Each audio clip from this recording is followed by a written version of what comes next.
Olá, eu sou a Andreia do Climáximo e esta é a rubrica Visto ao Microscópio da Quarentena Climática. A ponta do iceberg. Será a destruição da natureza responsável pelo novo Covid-19? À medida que a destruição de habitats e perda de biodiversidade aumentam a nível global, o novo coronavírus pode ser só o início de uma era de surtos pandémicos em massa. Mayabout 2 não é um território saudável. As cerca de 150 pessoas que vivem na pequena vila localizada ao sul do rio Ivindo, no coração da grande floresta Minkebe, no norte do Gabão, estão habituadas a surtos ocasionais de doenças como malária, dengue, febre amarela e doença do sono. A população não lhes dá demasiada atenção. Em janeiro de 1996, um vírus inesperado e extremamente mortal saiu da floresta e alojou-se em humanos, dando origem a uma onda de pequenas epidemias. O ébola. A doença matou cerca de 21 dos 37 habitantes infectados, nos quais se incluía um grupo que tinha transportado e comido um chimpanzé que habitava a floresta. Viajei para Mayabout 2 em 2004 para investigar como novas doenças mortíferas estão a emergir de locais onde há grande biodiversidade, como florestas tropicais e mercados de carnes selvagens em cidades africanas e asiáticas. Passei um dia inteiro numa viagem de canoa e fiz várias horas de trajeto em estradas degradadas entre florestas, passando por aldeias Baka e uma pequena mina de ouro até chegar à aldeia.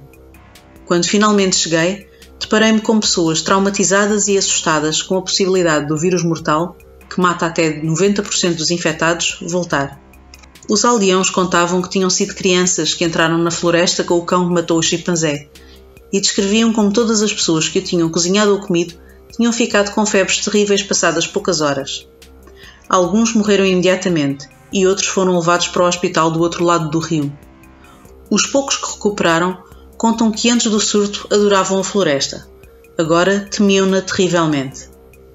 Só há cerca de 2 décadas atrás foi generalizada a consciência de que as florestas tropicais e os ambientes naturais intactos onde habitam espécies animais exóticas ameaçam os humanos por alojarem vírus e agentes patogénicos que originam novas doenças, como o ébola, o HIV ou a dengue.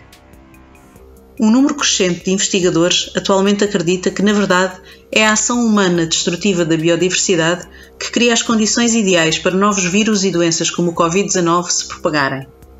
Com efeito, há uma nova área do saber a ganhar palco, a saúde planetária, que se foca na relação cada vez mais visível entre o bem-estar dos seres humanos, dos outros entes vivos e do normal funcionamento dos ecossistemas. A pergunta que se coloca agora é se a atividade humana em ambientes naturais intactos, como a construção de estradas, mineração, caça e a desflorestação, é de alguma forma responsável pelo surto de ébola na década de 90 e se será responsável pelos novos terrores que ameaçam o mundo. A este propósito, David Quammen, autor de Spillover: Animal Infections and the Next Pandemic, escreveu recentemente no jornal New York Times: "Nós cortamos árvores, matamos animais, prendemos-los em gaiolas e transportamos-los até mercados onde serão vendidos. Com isto, perturbamos fortemente ecossistemas e despertamos vírus que perdem os seus habitats originários. Quando isso acontece, eles procuram um novo hospedeiro, qual muito frequentemente é o ser humano." Em 2008, Kate Jones e uma equipa de investigadores identificaram 335 doenças surgidas entre 1960 e 2004, das quais pelo menos 60% tiveram origem em animais. Cada vez mais, diz Jones, estas doenças zoonóticas estão relacionadas com mudanças ambientais e a ação humana. A disrupção de florestas intocadas causada por extração de madeira, mineração, construção de estradas para lugares remotos, rápida urbanização e crescimento populacional está a aproximar as pessoas de espécies animais com as quais nunca tinham tido contacto antes. A transmissão de doenças que habitam ambientes selvagens para os seres humanos, diz a investigadora, é agora um custo oculto do desenvolvimento económico humano. Há muito mais de nós em todos os ambientes. Estamos a entrar em lugares praticamente intocados e a expor-nos cada vez mais. Afinal, estamos a criar habitats onde os vírus são transmitidos mais facilmente e, no fim, surpreendemos-nos com novos surtos. A investigadora estuda como as mudanças no uso dos solos contribuem ao aumento do risco. Estamos a analisar em que medida espécies em habitats desequilibrados alojam mais vírus que podem infectar seres humanos, diz ela. Sistemas mais simples obtêm um efeito de amplificação. À medida que destruímos paisagens, as espécies deixadas para trás são as que transmitem doenças aos humanos. Existem inúmeros agentes patogénicos entre nós e que continuam a evoluir, que a qualquer momento podem representar uma ameaça para os seres humanos, diz Eric Fevre, presidente de Doenças Infecciosas Veterinárias no Instituto de Infecção e Saúde Global da Universidade de Liverpool. O risco dos agentes patogénicos se transmitirem de animais para humanos sempre existiu. A diferença entre agora e algumas décadas atrás, diz Fevre, é que as doenças provavelmente desenvolver-se-ão tanto em ambientes urbanos como naturais. Criamos populações densamente concentradas, onde ao nosso lado habitam morcegos, roedores, pássaros, animais de estimação e outros seres vivos. Isso cria uma interação ainda mais intensa e propensa a que os vírus passem de uma espécie para outra, diz. Os agentes patogénicos não respeitam os limites das espécies, diz o ecologista Thomas Gillespie, professor associado do Departamento de Ciências Ambientais da Universidade Emory, que estuda como a pressão sobre habitats naturais e a mudança de comportamento aumentam o risco de doenças se espalharem dos animais para os seres humanos. Não estou surpreendido com o surto do coronavírus, afirma. A maioria dos agentes patogénicos ainda não foram descobertos. Estamos na ponta do iceberg. Os humanos, diz Gillespie, estão a criar as condições para a propagação de doenças, reduzindo as barreiras naturais entre os animais hospedeiros, nos quais o vírus circula naturalmente, e eles mesmos. Esperamos a chegada de gripes pandémicas. Podemos contar com mortalidade humana elevada em larga escala. Podemos ainda esperar outros agentes patogénicos com outros impactos. Uma doença como o ébola não se espalha facilmente, mas uma doença com uma taxa de mortalidade do ébola espalhada como sarampo seria catastrófico, diz Gillespie. Os ecologistas de doenças argumentam que é provável que o vírus e outros elementos patogénicos se transmitam de animais para humanos em muitos mercados informais que surgiram para fornecer carne fresca a populações urbanas em rápido crescimento por todo o mundo.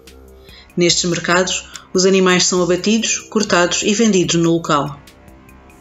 O mercado úmido, que vende produtos frescos e carne, em Wuhan, considerado pelo governo chinês como o ponto de partida da atual pandemia de Covid-19, era conhecido por vender vários animais selvagens, incluindo lobos vivos, salamandras, crocodilos, escorpiões, ratos, esquilos, raposas, civetas e tartarugas. Da mesma forma, os mercados urbanos na África Ocidental e Central vendem macacos, morcegos, ratos e dezenas de espécies de aves, mamíferos, insetos e roedores abatidos e vendidos perto de lixeiras a céu aberto e sem qualquer saneamento. Os mercados úmidos permitem as condições perfeitas para a transmissão de patogénios entre espécies, diz Gillespie. Ao promover novas interações com uma variedade de espécies num só lugar, seja num ambiente natural como uma floresta ou no mercado úmido, surge a probabilidade de ocorrer um evento de transborde. O mercado de Wuhan, juntamente com outros que vendem animais vivos, foi fechado pelas autoridades chinesas e no mês passado Pequim proibiu o comércio e consumo de animais selvagens, com exceção de peixe e marisco. Ainda assim, a maior parte dos cientistas tem alertado que a proibição da venda de animais vivos em áreas urbanas ou mercados informais não é a solução para o problema. O mercado úmido em lagos é notório, é como uma bomba nuclear prestes a rebentar, mas não é justo demonizar lugares que não têm frigoríficos. Estes mercados tradicionais fornecem a maior parte da comida que chega à África e Ásia, responde Kate Jones. Estes mercados são a fonte essencial de alimento para centenas de milhões de pessoas pobres e é impossível acabar com eles, diz Delia Grace, epidemiologista e veterinária do Instituto Internacional de Pesquisa de Pecuária, com sede em Nairobi, Quênia. A investigadora chama ainda a atenção para o facto das proibições forçarem os comerciantes à clandestinidade, o que pode dar origem ao comércio de animais em condições higiênicas piores do que as originais. Fevre e a sua colega Cecilia Taccoli, investigadora principal do Grupo de Pesquisa em Ocupação Humana do Instituto Internacional de Meio Ambiente e Desenvolvimento, defendem num post do seu blog que, em vez de apontar o dedo para os mercados úmidos, devemos considerar o crescente comércio de animais silvestres. São os animais selvagens e não os animais de criação que se afiguram como hospedeiros naturais de muitos vírus, escrevem as investigadoras. Os mercados úmidos são considerados a par do comércio informal de alimentos culpada por contribuir para a disseminação de doenças. Mas os factos indicam que a ligação entre mercados informais e doenças nem sempre é clara. Afinal, o que podemos fazer? Kate Jones defende que a mudança deve partir tanto de sociedades ricas como pobres. A crescente procura por madeira, minerais e recursos no norte global leva a paisagens degradadas e a perturbações ecológicas que promovem a transmissão de doenças, afirma.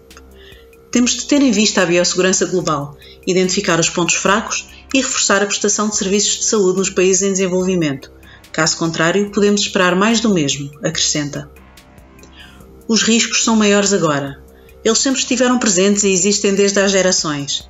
É, porém, a forma como interagimos com esse risco constante que deve mudar, diz Brian Bird, um virologista da Universidade da Califórnia, Escola de Medicina Veterinária Davis One Health Institute, onde lidera atividades de vigilância do vírus ébola na Serra Leoa e noutros pontos do mundo. Estamos a entrar numa nova era de emergência crónica, afirma. É mais provável que as doenças se propaguem para mais longe e num período de tempo mais curto do que antes, o que significa que devemos ser mais rápidos nas nossas respostas. Lidar com o problema requer investimento, mudança no comportamento humano e significa que devemos ouvir as pessoas a nível das comunidades. Educar caçadores, madeireiros, comerciantes e consumidores sobre agentes patogénicos e doenças transmissíveis é essencial, defende. As pandemias começam com uma ou duas pessoas, por isso a prevenção começa com a educação e consciencialização. Temos de consciencializar as pessoas de que as coisas estão diferentes agora. Aprendi na Serra Leoa com pessoas afetadas pelo ébola que as comunidades locais desejam ter informação sobre como lidar com estes vírus, diz ele. Eles querem saber o que fazer, eles querem aprender. Fevre e Tacoli defendem que é preciso repensar a infraestrutura urbana, particularmente estruturas habitacionais não formais e de rendas reduzidas. As medidas de curto prazo focam-se em conter a propagação da infecção, eles escrevem. A longo prazo, dado que novas doenças infecciosas provavelmente continuarão a espalhar-se rapidamente pelas cidades, é urgente rever a forma como abordamos planeamento e desenvolvimento urbano. Segundo Bird, temos que nos preparar para o pior. Não podemos prever de onde virá a próxima pandemia, por isso precisamos de planos de mitigação para levar em consideração os piores cenários possíveis, afirma. A única coisa certa é que a próxima certamente virá. O texto lido na íntegra nesta rubrica é da autoria de John Vidal e foi publicado originalmente no The Guardian a 18 de março de 2020.